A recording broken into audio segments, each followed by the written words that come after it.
사랑하는 성도 여러분, 평안하셨습니까? 지리한 장마가 올 줄 알았는데 여러분, 장마가 지나가고 이제 폭염이 또 우리 앞을 기다리고 있습니다.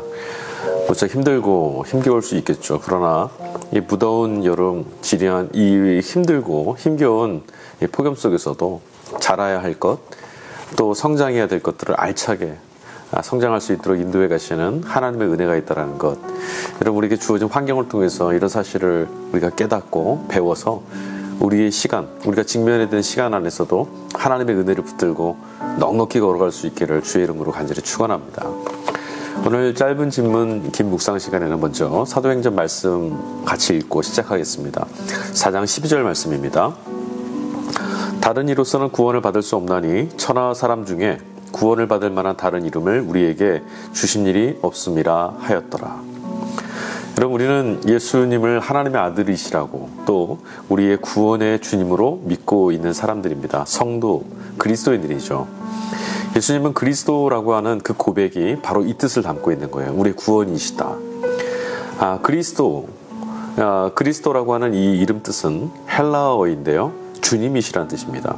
그것을 히브리어로 하면은 메시아이겠죠. 모두 다 구주, 구원자라고 하는 뜻입니다. 그리스도인들은 예수님을 구원자로 믿는 사람들이죠. 우리의 인생, 우리의 영혼, 우리의 삶을 구원해내시는 분이라고 믿고 따르는 사람들입니다. 그래서 그리스도인들은 오직 예수님만이 우리의 구원이시다라고 고백하는, 그 고백을 삶으로 증거하고 살아내는 사람들이죠. 그런데 여러분, 왜 오직 예수님인가?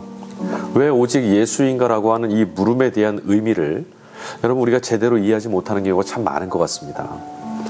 그저 성경에서 또는 우리 신앙 교육을 받으면서 오직 예수님이라고 하는 천국 가기 위해서 우리가 붙들어야 될 일입니다라고 배워온 그런 것들을 답습하는 것 수준을 넘어가지 못할 경우가 참 많이 있어요.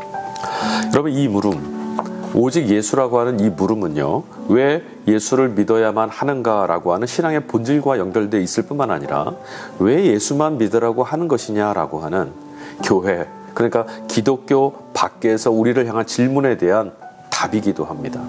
그래서 여러분, 우리는 이 내용을 잘 숙지하고 이해하고 또 이 내용을 우리의 삶의 고백으로 삼으며 살아갈 수 있어야 합니다. 신앙에서요, 오직이라는 말을 우리가 자주 사용하는데요, 이것들은 아마 성경 본문 자체보다는 라틴어를 번역한 어떤 표현에서부터 우리가 익숙해온 탓일지도 모르겠어요. 그것은 아마도 종교개혁의 도화선이 됐던 마틴 루터, 그로부터 온 것이 아닐까 싶습니다. 마틴 루터는 종교개혁을 선도하면서요, 세 가지 이론을, 세 가지 주창을 그 표상으로 삼았습니다. 세 가지 뭐냐? 솔라 스크립투라, 솔라 피데이, 솔라 그라시아. 오직 말씀으로, 오직 믿음으로, 오직 은혜로. 이 세 가지였거든요. 아마도 이 솔라라고 하는 라틴어, 오직이라는 말이 우리 신앙의 신앙 고백의 어떤 내용으로 자리 잡고 있는 것은 아니었을까 싶어요.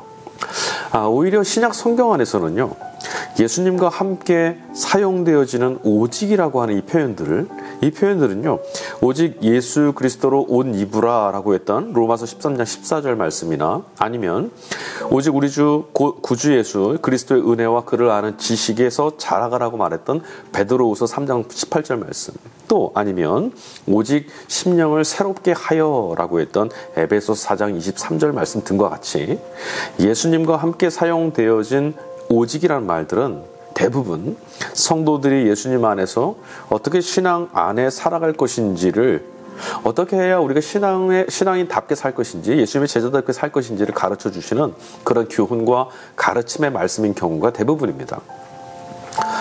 대부분 신약 성경 안에서 오직이라고 기록되어 있는 부분들 이외에는요, 헬라어 원문 안에서는 앞뒤의 문맥을 통해서 강조의 의미로 번역된 부분들이 많이 있어요. 그러니까 실제로 원문 안에서는 오직이라고 되어 있지 않은 것인데, 이 단어를 가지고 앞의 내용과 뒤의 내용을 우리가 아울러 해석할 때 이 연결상, 그 의미상 오직이라는 단어를 넣는 것이 적절하다라고 번역하는 거죠. 대표적으로 로마서 1장 17절 말씀이 있어요. 오직 의인은 믿음으로 말미암아 살리라 하는 바울의 서신서죠. 여러분 이것은 하박국서 2장 4절 말씀을 인용한 말입니다. 그런데 이 로마서 말씀 안에 이렇게 되어 있습니다. 앞달락에 뭐라고 되어 있냐면은 복음에는 하나님의 의가 나타나 믿음에 이르게 합니다 라는 대목이 있고요. 그러므로 의인은 믿음으로 사는 겁니다. 이렇게 이어지는 거죠. 그래서 그러므로라고 하는 헬라어 데라고 하는 단어가 사용됐어요. 히브리어로는 베라고 하는 접속사 같은 거죠. 연결어입니다. 하박국서 2장 4절 말씀도 똑같이 이런 연결어로 이루어져 있어요. 하박국서 2장 4절은요. 앞달락은 그래요. 그들이 아주 교만해졌다. 그의 안에서 그의 목숨들이 올바르지 못하게 되었다. 그러나 라고 하는 배가 쓰여지고 의인은 오직 그의 믿음 안에서 살게 될 거다. 연결어라는 걸 알 수 있습니다. 헬라어로 알라 혹은 대 이런 단어, 그러니까 오직이라고 번역된 이런 단어들은요. 대부분들은 그러나 또는 그러므로 뭐 이런 식의 접속사 또는 연결어이들이에요. 그러니까 오직이라는 의미는 실제적으로 단어 자체는 갖고 있지 않는 거죠. 아마도 우리가 오직 예수라고 고백하는 가장 직접적인 근거가 되는 말씀은 아마도 사도행전 말씀일 겁니다. 앞서 우리가 읽은 말씀이죠. 누가는 이 말씀 안에서 다른 이름으로는 구원받을 수 없다라고 말합니다. 하나님께서 천하 많은 이름 중에서 오직 이 이름만을 우리에게 주셨다. 예수님의 이름만을 우리에게 주셨다. 이렇게 고백하고 있어요. 그러나 여러분 이 의미상으로는 분명 오직이라고 해석하는 것이 타당합니다. 그렇다면 누가는 왜 오직이라는 이 의미를 담은 다른 이름으로는 하나님이 주신 다른 이름은 없다. 이 다른 이름으로는 구원받을 수가 없다. 이런 선언을 하게 됐을까? 여러분 여기 우리가 질문해야 되는 거예요. 아시다시피 여러분 당시의 시대 상황이 어떠했는지를 우리가 좀 봐야 되는데 당시는 로마의 지배하에 있었어요. 게다가 여러분 사도행전에 의하면 이 누가는요, 누가복음, 그래서 사도행전을 기록했던 누가는 바울의 2차 전도 여행 때 사도 바울과 함께 선교 여행을 같이 떠납니다. 그렇다면 누가는 지금 바울의 죽음 이후 아니면 바울의 말년에 누가복음을 기록했을 가능성이 굉장히 높은 거죠. 성서학자들에 따르면 바울은 주후 65년경에 소천한 것으로 순교한 것으로 이렇게 파악합니다. 그러니까 누가복음은 아마도 최소 60년쯤 그 이후에 기록됐을 것이다. 우리가 이렇게 예상할 수 있어요. 마태복음은 AD 70년 이후에 기록된 것으로 성서 기자들이 해석하거든요. 성서학자들이. 왜냐하면 예루살렘의 패망, 마태복음 23장에 예루살렘의 패망에 대해서 불타고 무너지는 것들, 이런 사건들에 대한 말씀이 나와요. 그것이 로마 장군 티토에 의해서 예루살렘이 함락됐던 그 대목을 예언하는 또는 그 역사적 사건을 기반으로 마태복음이 쓰여졌기 때문이죠. 어쨌든 여러분 누가복음은 마태복음보다 앞서서, 그러니까 예루살렘이 함락되기 바로 직전 말씀이 쓰여졌다는 걸 알 수 있습니다. 그럼 그때의 상황이 어떤 상황이었을까? 그러니까 누가 공동체, 예수님을 믿는 이 신앙 공동체가 처해 있는 시대적 상황이 어떠했을까 우리가 좀 살펴봐야 되는 거죠. 로마의 황제가 세상의 통치자로 있던 때였습니다. 그리고 행함과 종교적 제의, 그 거룩함, 경건 생활을 통해서 하나님의 구원을 다시 이루어 보자라고 말하는 유대교, 그 유대교와 기독교가 갈등하고 있던 때였어요. 당시 유대교는요, 기독교를 아류 또는 이단시했습니다. 경건 생활을 통해서 유대 원리주의를 통해서 다시금 하나님의 나라를 이루어보고 구원을 이루려고 했던 그들의 그 운동에 기독교인들은 동참하지 않았거든요. 좀 멀리 떨어져 있었습니다. 그럴 수밖에 없습니다. 왜냐하면 그리스도인들은 이 구원이라는 것은 오직 하나님께 달려있다. 하나님의 은총에 의해서만 이루어질 수 있는 것이다 믿었기 때문이죠. 이와 같은 유대교와 갈등하고 있던 때였어요. 그리고 철학으로는 헬라의 철학이 세상을 휘어잡고 있던 때였습니다. 세상 모두 다 로마 황제의 그 발 앞에 무릎 꿇고 복종하고 비굴하게 살아가던 때였어요. 로마 황제가 손가락 하나만 꺾으면 죽는 거고요. 황제가 손을 세우면 살게 되는 겁니다. 생사 여탈권을 쥐고 있는 거예요. 유대인들은 여전히 자기의 의에 빠져 있습니다. 자기 업적, 자기들이 이루는 것을 통해서 구원을 이룰 수 있다. 하나님께서 우리를 구원해 내실 것이다 라는 것에 빠져 있어요. 헬라의 철학은 지식과 깨달음을 계속 강요하고 있었고 그런 것에 사람들이 마음을 빼앗기던 때였습니다. 바로 그때 온 세상이 이런 시류와 권세와 가치관에 사로잡혀 있을 때 다른 이름으로는 구원을 받을 수 없다라고 하는 외침이 울려 퍼지기 시작했습니다. 바로 그리스도인 공동체, 기독교 공동체 안에서 울려 퍼진 거죠. 그런 것으로는 구원을 받을 수 없다. 즉 마치 하나님의 구원인 것처럼, 하나님과 같은 구원자인 것처럼 세상 모두를 이끌고 가고 있던, 굴복시키고 있던, 통치하려고 했던 거짓 신화들을 벗겨내는 것과 같은 그런 외침이었던 거예요. 오직 예수라고 하는 여러분, 이 신앙 고백의 의미가 바로 이곳에 담겨 있습니다. 황제도 구원이 아니고 깨달음도 구원이 아니며 자기의 업적이나 성과, 자기의 의로도 구원받을 수 없다라는 선언인 거죠. 구원은 그런 방법이 아니라 오직 하나님께서 예수 그리스도 안에서 이루셨던 방식, 즉 십자가를 통해서 하나님만이 하실 수 있는 구원의 역사를 열어놓으셨다. 그러니 하나님만이 구원하실 수 있다라고 하는 고백인 겁니다. 오직 예수라는 것은, 그러니까 오직 예수 그리스도 안에서 행하셨던 그 방식으로 우리를 구원해 내실 거라는 거예요. 오직 예수는 다른 종교들을 배제하고 정죄하려는 그런 선언이 아닙니다. 그런 선동도 아니에요. 로마서 10장 13절의 말씀 보면 요엘서 2장 32절을 인용하여서 바울이 이렇게 말합니다. 누구든지 주의 이름을 부르는 자는 구원을 받으리라.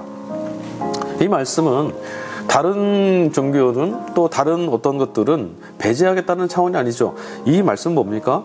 하나님의 광대하신 또 자비로우신 구원하신 하나님의 은총 사건을 고백하는 거 아니겠어요? 이방인이라 할지라도 배역했던 자들이라 할지라도 돌아와서 하나님께 의지하고 그를 믿는다면 하나님은 언제나 넉넉히 구원해 내실 수 있으시다라는 선언이죠. 누가나 신약 성서를 기록했던 성서 기자들, 교회 공동체, 이들의 그리스도에 대한 고백들은요, 이론이나 가르침이 아니었습니다. 여기가 핵심입니다. 그런 것들이었다면 신약 성서에서 예수님에 대한 그리스도 고백은 아마도 이렇게 됐을 거예요. 아마도, 혹은 예수의 이름으로도, 이렇게 표현되지 않았겠어요? 그러나 성경은 그렇게 기록되어 있지 않습니다. 다른 이름으로는 구원받을 수가 없다. 참으로 살 길을 찾은 이들은 여러분, 생명을 발견하고 경험한 기쁨을 표출할 수밖에 없어요. 터뜨릴 수밖에 없습니다. 그렇구나, 이렇게 사는 것이구나, 환호를 지를 수밖에 없는 거죠. 오직 예수라고 하는 이 믿음의 고백은요, 예수님을 통해서 하나님의 구원을 발견한 이들의 경험과 삶의 고백이라고 하는 사실을 우리는 기억해야 합니다. 그리고 우리는 이런 믿음의 고백을 한 믿음의 후손들입니다. 살아내 보았더니 참으로 예수님은 구원이심이 틀림이 없다라고 하는 고백. 그래서 오직 예수는 표어가 아니라 내게는 틀림없이 하나님의 구원이라는 고백이어야만 하는 겁니다. 살아남이 없는 이들에게 오직 예수는 단순한 구호에 그칠 수밖에 없어요. 십자가에 달리신 예수님을 구원이시다라고 고백하는 것은 오직 예수님 안에서만 하나님이 구원하시는 분이심이 발견됐다라는 것. 나는 오직 예수님 안에서만 하나님은 우리를 구원하신다라는 것을 발견하고 깨닫게 됐고 믿게 됐다라는 말입니다. 그리고 그분을 믿을 때, 다시 말하면 예수님을 죽음으로부터 일으켜 세우신 하나님을 믿을 때 나의 삶도 또 구원받았음을, 그리고 지금도 구원받고 있음을 믿게 되었다라는 고백이 바로 오직 예수라고 하는 고백에 담겨 있는 거죠.